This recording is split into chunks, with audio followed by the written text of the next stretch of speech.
नमस्कार गुरुभक्तांनो. श्री गुरुचरित्र कथासारमधील अध्याय 19 वाचल्याने व ऐकल्याने साधू संतांची सेवा करण्याचे पुण्य लाभते आणि भाग्योदयाची सुरुवात होते.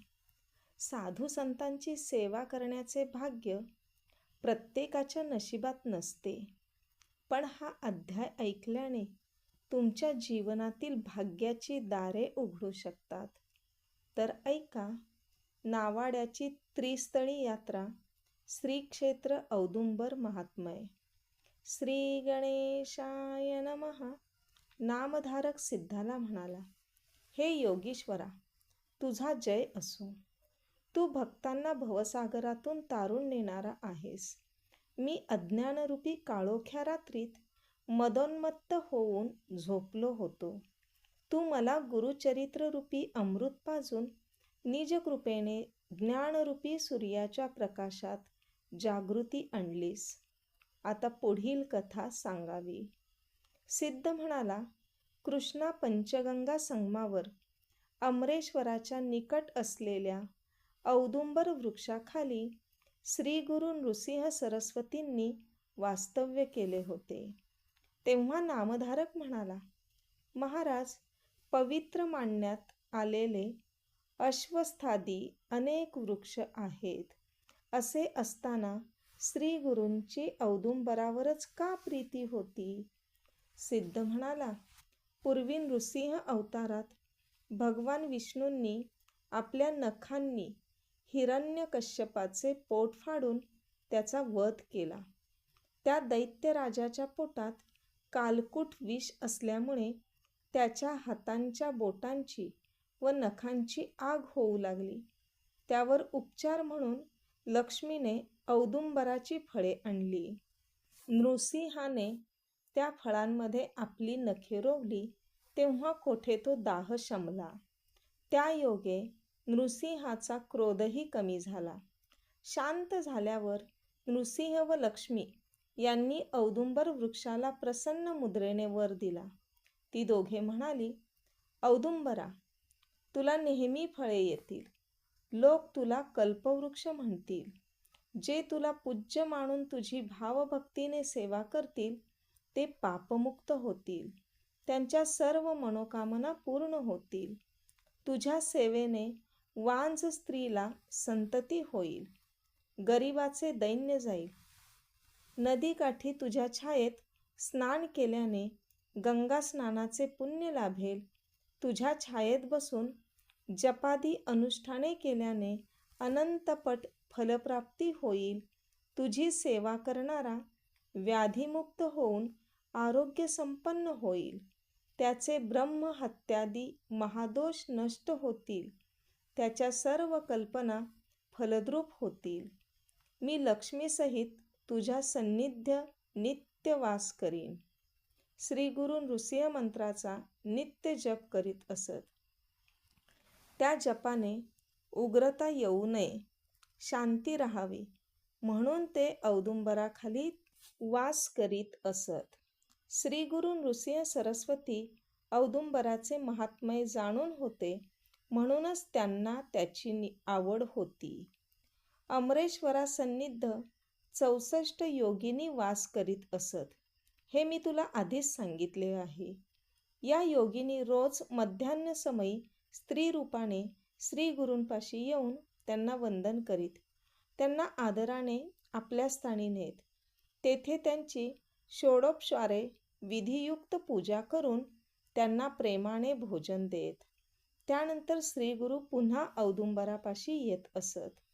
एके दिवशी एका ब्राह्मणाच्या मनात त्यांच्याविषयी जिज्ञासा उत्पन्न झाली. तो विचार करू लागला, हा यती येथे अरण्यात एकांतात राहतो. भिक्षेसाठी गावातही येताना दिसत नाही.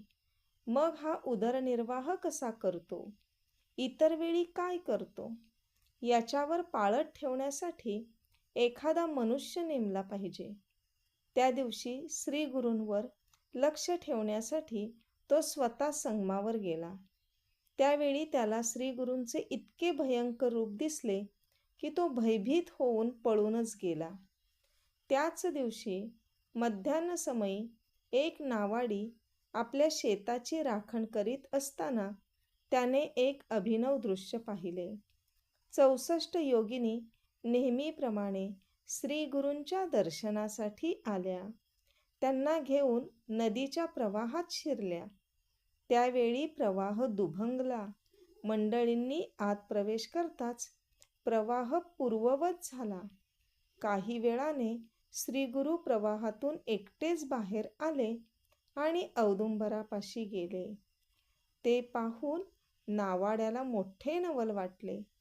तो स्वतःशीच म्हणाला, हे यतीश्वर कोणीतरी अवतारी महात्मा असले पाहिजेत, म्हणूनच या देवकन्या त्यांची पूजा करतात.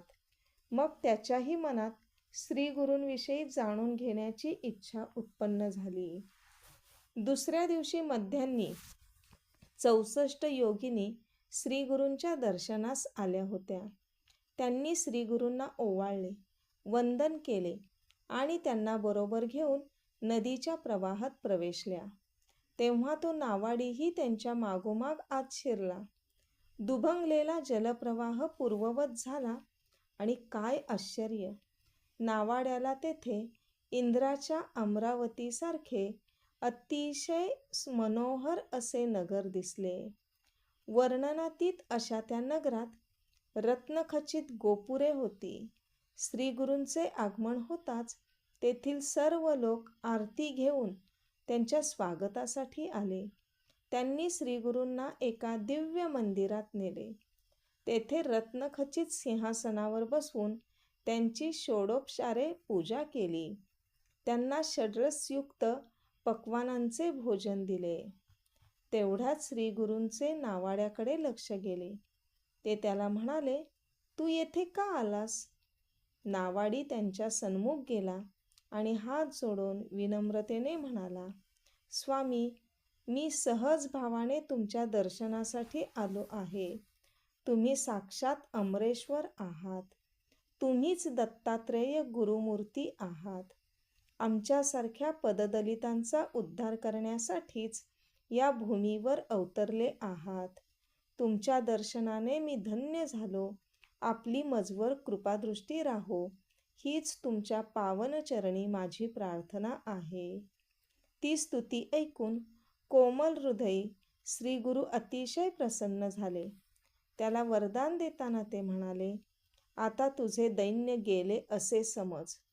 तू जी जी इच्छा करशील ती पूर्ण होईल. तू भाग्यवश येथे आलास. येथील भक्तीचा सुखसोहळा पाहिलास, पण याची कुठेही वाच्यता करू नकोस. गौप्यस्फोट केल्यास तुला मृत्यू येईल. ते ऐकून नावाडी म्हणाला, स्वामी, आपणच निजकृपेने मला येथे येऊ दिलेत. आजपासून आपणच माझे मालक आहात. मी कधीही आपल्या आज्ञेबाहेर जाणार नाही. ते ऐकून श्रीगुरूंना समाधान वाटले. त्याला समवेत घेऊन ते संगमावर औदुंबरापाशी आले. श्रीगुरूंचा निरोप घेऊन तो नावाडी आपल्या शेताकडे निघाला. मार्गाने जात असताना त्याला गुप्तधन सापडले. त्या धनाने त्याचे दारिद्र्य समूळ नष्ट झाले. श्रीगुरूंच्या आशीर्वचनांची त्याला अशी तात्काळ प्रचिती आली. त्याची मुलेबाळे सुखी झाली. नावाड्याची श्रीगुरूंच्या चरणी निष्ठा जडली, ती कायमची. तो आणि त्याची पत्नी श्रीगुरूंची अखंड सेवा करू लागली. काही काळ लोटला. माघ मासात पौर्णिमेच्या दिवशी तो नावाडी नित्याप्रमाणे श्रीगुरूंच्या सेवेत रममाण झाला होता. तो सहज म्हणाला, स्वामी, माघ मासात प्रयागात स्नान करणे खूप पुण्यप्रद मानले जाते. काशीचे महात्म्यही खूप थोर आहे असे म्हणतात. मी अडाणी आहे, हीन जातीचा आहे. मला ही पुण्यक्षेत्रे कशी पाहता येणार? मला तेथे कोण नेणार? ते ऐकून श्रीगुरूंना त्याचा कळवळा आला. ते त्याला म्हणाले, हे सद्भक्ता, कृष्णा पंचगंगांचा संगम असलेले हे स्थानच प्रयागतीर्थ आहे. अमरेश्वराचे वास्तव्य असलेले हे नगर दुसरे काशी क्षेत्रच आहे. कोल्हापूरला दक्षिण गया म्हणतात. ज्यांना उत्तरेकडील काशी, गया व प्रयाग क्षेत्री जाता येत नाही, त्यांनी या त्रिस्थळांची यात्रा करावी, म्हणजे तोच पुण्यलाभ होतो. पण तुला ती क्षेत्रे प्रत्यक्षच पाहायची आहेत ना? मग चल माझ्याबरोबर. ती सकाळची वेळ होती. श्री गुरु व्याघ्र चर्मावर बसले होते. त्यांनी नावाड्याला मागे बसण्यास सांगितले व म्हणाले, मला नीट घट्ट धरून ठेव. तो तसा बसताच श्रीगुरूंनी आपल्या अचिंत्य योगशक्तीने त्याला क्षणार्धात प्रयाग क्षेत्री नेले. तेथील संगमावर स्नान करून मध्यान्हसमयी ते काशीस आले. तेथे गंगेमध्ये स्नान करून विश्वेश्वराचे दर्शन घेतले. सायंकाळी गया क्षेत्री स्नान व दर्शन करून ते सूर्यास्ताच्या सुमारास मुक्कामी परत आले. त्या नावाड्याचे भाग्य खूप थोर, त्याला गुरुकृपेचा प्रसाद लाभला.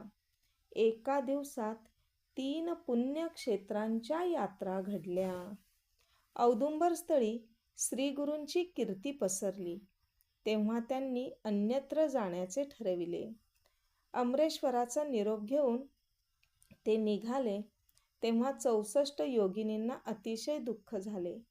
त्या श्रीगुरूंना म्हणाल्या, स्वामी, आम्हाला टाकून कोठे जाता? आमचे दर्शन सुख हिरावून घेऊ नका. तुम्ही भक्तवत्सल आहात, आमच्यावर कृपा करा. श्रीगुरूंनी त्यांचे सांत्वन केले. ते योगिनींना म्हणाले, मी पूर्वेकडे जाणार आहे. मी लौकिकार्थाने येथून जात असलो तरी सूक्ष्म रूपाने निरंतर तेथेच राहणार आहे. औदुंबर हा कल्पवृक्ष आहे, त्यामध्ये मी अन्नपूर्णेला ठेवून जातो. तुम्ही येथेच राहा. हे स्थान गुरुस्थळ म्हणून प्रख्यात होईल. भाविक लोक येथे येतील. आमच्या पादुकांची, या औदुंबराची व तुमच्या पूजा करतील. त्यांचे सर्व मनोरथ पूर्ण होतील. येथे येणाऱ्या भक्तांना तुम्ही सहाय्य करावे. येथे असलेल्या अन्नपूर्णेची नित्य आराधना केल्याने 4 पुरुषार्थ साध्य होतील. येथे पापविनाशी तीर्थ, काम्य तीर्थ व सिद्धवरद तीर्थ आहे. त्या तीर्थांमध्ये 7 वेळा स्नान केल्याने ब्रह्महत्यादी महापातके नष्ट होतील. एखादी वंध्या स्त्री 60 वर्षांची असली तरी तिला शतायुषी पुत्र होतील. चंद्रग्रहण, सूर्यग्रहण, संक्रांत, सोमवती अमावस्या आणि व्यतिपादी पर्वणी काळी येथे स्नान केल्याने स्वर्गातील मंदाकिनीच्या तीरी सालंकृत सहस्त्र कपिला गायींचे ब्राह्मणांना दान केल्याचे पुण्य मिळेल. येथे एका ब्राह्मणाला भोजन दिल्याने कोटी ब्राह्मणांना अन्नदान केल्याचे पुण्य लाभेल. औदुंबराखाली जप किंवा होम केल्याने कोटीपट फळ लाभेल. 11 रुद्रजप व मानस पूजा केल्याने अतिरुद्र केल्याचे फळ मिळेल. औदुंबराला मंद गतीने प्रदक्षिणा केल्यास प्रत्येक पावलागणिक वाजपेय यज्ञ केल्याचे पुण्य मिळेल. लक्ष प्रदक्षिणा केल्यास कुष्ठरोगाचे निवारण होऊन देहकांती उजळेल. प्रदक्षिणा करणाऱ्याने 2-4 प्रदक्षिणा घातल्यावर नमस्कार करावा. श्रीगुरूंनी 64 योगिनींना औदुंबर क्षेत्राचे महात्म्य सांगितले. मग त्यांचा निरोप घेऊन ते भीमातीरी वसलेल्या गाणगापुरास गेले. आपल्याला अध्याय आवडला आहे तर व्हिडिओला लाईक करा व चॅनलला सबस्क्राईब करा आणि ऐका पुढील अध्याय. दत्तगुरूंच्या कृपेने तुमच्या सर्व मनोकामना पूर्ण होत. श्री गुरुदेव दत्त.